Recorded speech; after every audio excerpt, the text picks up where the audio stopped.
In this video, I'm going to show you how you can easily fix this connection failed error on FiveM. So if you find the video helpful, don't forget to subscribe and like it. So this error happens when you are trying to join a server and it's very easy to fix.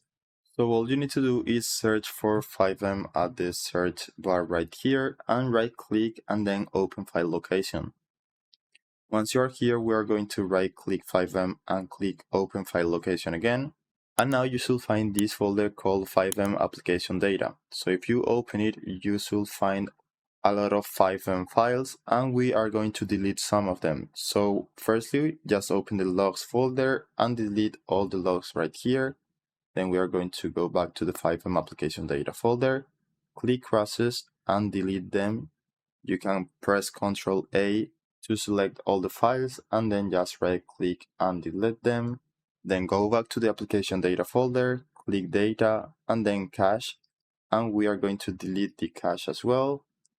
Same thing with the server cache, and go back and click server cache brief as well. Ctrl A to select all the files and delete them. Take into account that you won't lose any progress. Those are just like cache files that you keep downloading whenever you join a FiveM server.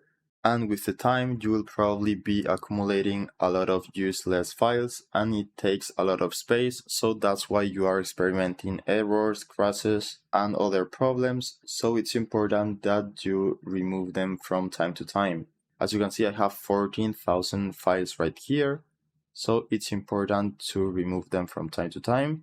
So after this, after you have deleted all those useless files, you can launch FiveM again. It might take a little bit longer to launch because it will need to reinstall some of the files. Don't worry because you have saved a lot of space already. And now it will only download the most essential files and the ones that you really need to use FiveM. And now you can just use FiveM and join any server without issues.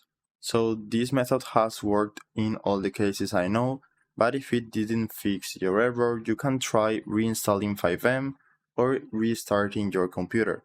So that's it. That's how you can fix the connection error on FiveM. I hope it was helpful and thanks for watching.